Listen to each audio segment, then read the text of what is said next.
अब शैतान को मालूम है कि परमेश्वर ने आपके लिए क्या रखा हुआ है। उसे पूरा तो नहीं पता, लेकिन उसे रोशनी दिखती है।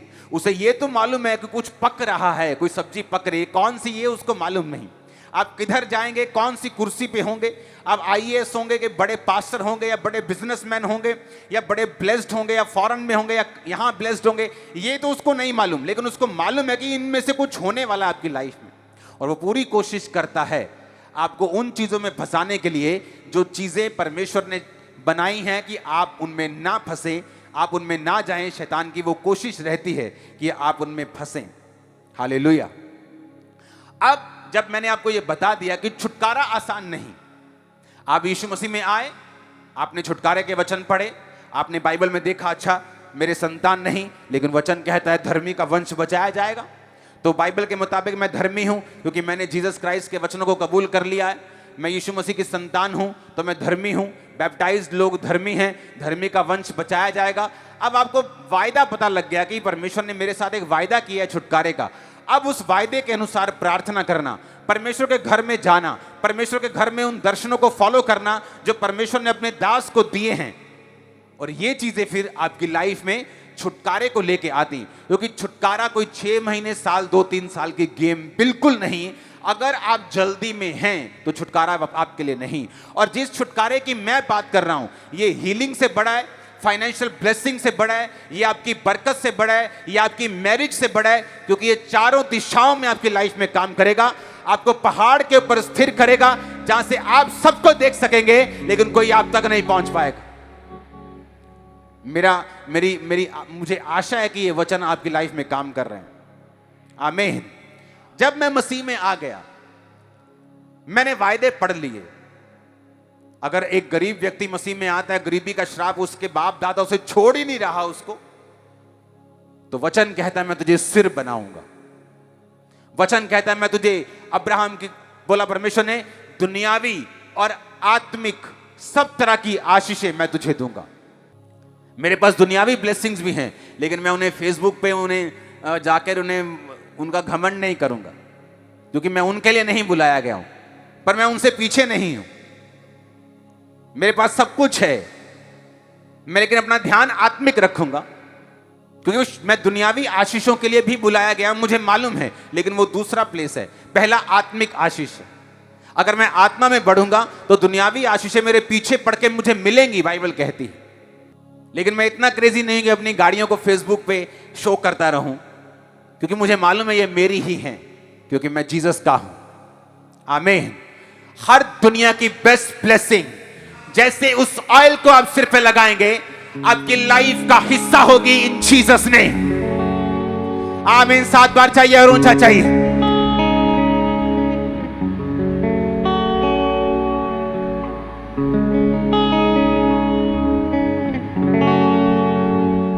आमीन। आमीन।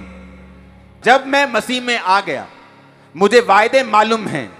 मैंने आपको पुरानी बाइबल दिखाई है अपनी, मेरी वाइफ को गिफ्ट कर दी है मैंने, क्योंकि इस दुनिया में जीसस क्राइस्ट के बाद मेरा सबसे बड़ा जो ब्लेसिंग है मेरी वाइफ है। हालेलुया।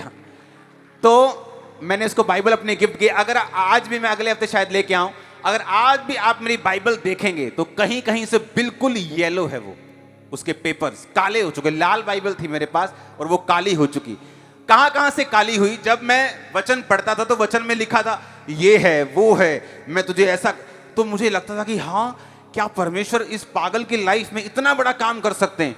तो मुझे यकीन नहीं होता था और मुझे रोना आता था और मेरे सिर पे बहुत तेल लगा होता था। वो अनॉइंटेड ऑयल जो आपको मिला है वो भर भर के मेरे पास मैं लगा के रखता था, क्योंकि मुझे मेंटली अपसेट के अटैक होते थे। तो मैं रोते रोते ऐसे ही बाइबल पे सिर रख लेता था और आंसू निकलते थे, तेल निकलता था, तो वो पेज पे लग जाता था। तो अभी भी वो तेल और जो वो चीजें हैं वो बाइबल पे अभी भी लगी हुई हैं। और जिस जिस जगह मैं ज्यादा रोया हूं वो अभी वो जगह दिखती है बाइबल में कि ये जगह जो वायदे परमेश्वर ने किए थे, कि मैं प्रभु से कहता था, प्रभु तू पूरा करेगा मेरी लाइफ में, क्या ये मेरी लाइफ में हो सकता है? उन वायदों को समझने के बाद, मसीह में आने के बाद, उन वायदों को समझने के बाद जो आज मैं आपसे शेयर करूंगा, अगर आपने उसे माना, आपकी लाइफ सेम नहीं रहने वाली। यशाया 43 उसकी 1 और 2 आयत। हे इज़राइल, तेरा रचने वाला और तेरा हे याकूब तेरा सृजनहार यहोवा यूं कहता है, मत डर क्योंकि मैंने तुझे छुड़ा लिया है और मैंने नाम लेकर तुझे बुलाया है और तू मेरा ही है। जीसस ने क्या कहा? इज़राइल मतलब आप, याकूब मतलब आप, मत डर, मैंने तुझे छुड़ा लिया, तेरा नाम लेकर तुझे बुलाया। उसने आपको छुड़ाया कि नहीं छुड़ाया? शैतान से छूटे कि नहीं छूटे? पाप से छूटे कि नहीं? नाम लेके उसने बुलाया कि नहीं?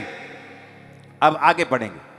जब तू जल में होके जाए मैं तेरे संग रहूंगा, नदियों में होके चले वो तुझे ना डुबो पाएंगी, जब तू आग में चले तो तुझे आंच ना लगेगी, उसकी लौ तुझे जला ना सकेगी। अब आता है दूसरा पार्ट। मैं मसीह में आया, वायदे सुने, कबूल किए, चलना शुरू हुए। अब आता है मेजर पार्ट, मेन पार्ट, जो मेरे और छुटकारे के बीच की सीढ़ी है। जिस तरह याकूब को सीढ़ी दिखी, खुदा ने कहा मैं तुझे ये दूंगा, ये दूंगा, ये दूंगा, ये दूंगा, ये दूंगा। ओके, अब वो चला गया लाबान के घर में। वो 20 साल उसको लगे तैयारी में, जो खुदा ने कहा था। अब वो तैयारी उसकी करनी पड़ी उसको। क्यों? क्योंकि पर उसका कैरेक्टर कभी सीधा नहीं होता जब तक उन 20 सालों की परीक्षा में वो नहीं जाता। अब दूसरा है, जब हम पढ़ते हैं जब तू जल में हो, पहले वो यीशु मसीह कहते हैं हे इज़राइल मत डर, मैं तुझे नाम लेके बुला लिया। पहली आयत, मैंने तुझे छुड़ा लिया। अब जब आप छुड़ा लिए गए, आप बुला लिए गए, तो दूसरी आयत शुरू होती है। अब कहता है जब तू जल में से होकर जाएगा। बोलो अपने पड़ोसी को, जब तू जल में होकर जाएगा। बोलो, पूछो पड़ोसी को, जब लिखा है कि अगर लिखा है? क्या लिखा है? जब। जब मैं आपको मान लो ऐसा बोलूं कि जब मैं तुझे लुधियाना भेजूंगा, हां मैं तुझे लुधियाना भेज रहा हूं, जब फिलौर आए, हां जलंधर से लुधियाना भेज रहा हूं, पहले फगवाड़ा आएगा, गुराया, फ्लोर, हां ऐसा आएगा। जब फिलौर आए तो तू वहां मत जाना, तू थोड़ा इधर मुड़ जाना। जब यानी फिलौर आएगा ही आएगा। जहां मैं तुझे भेज रहा हूं, मैं तुझे भेज रहा हूं, अच्छा मैं तुझे खामरा चर्च भेज रहा हूं, जब खामरा का गेट आए तो अंदर चले जाना, 1 किलोमीटर में चर्च आ जाएगा। खामरा चर्च का गेट गायब तो नहीं होगा कभी भी, मतलब वो तो रहेगा ना।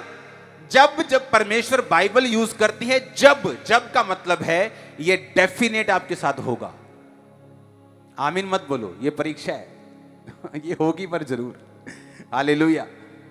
जब का आ गया, जब आ गया, जब का मतलब है कि this is going to happen, ये होगा ही होगा आपके साथ, 100% होगा अगर आप बुलाए गए हैं तो।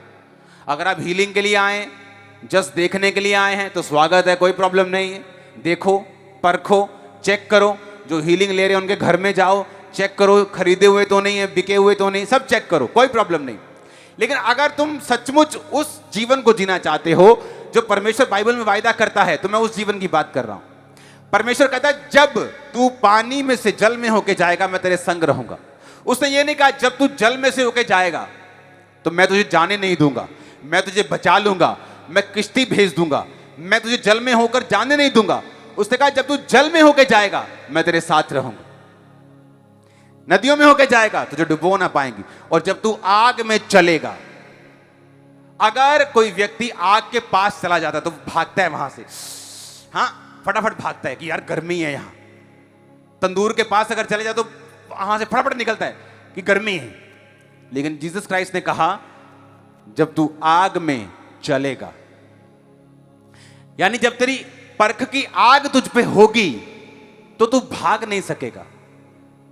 तू जल्दी में उस आग को पार नहीं कर सकता। अगर यीशु मसीह ने सोचा है तुझे बंदा बनाना है और इसके लिए चाहे तेरा वीजा 10 साल रोकना पड़े, वो रोक देगा 10 साल के लिए, और तू उस गरीबी की आग में से चल के जाएगा हर दिन, 1 दिन, 2 दिन, महीना, 2, 3 साल, दूसरा साल, तीसरा, चौथा, 5वां, 6वां, 7वां, 8वां, 9वां, 10। आपको लगेगा कि मैं इस आग को पार क्यों नहीं कर पा रहा हूं, मैं क्यों इस आग को दौड़ के पार नहीं कर सकता, क्योंकि जीसस क्राइस्ट में उस आग को दौड़ कर पार नहीं करने देंगे।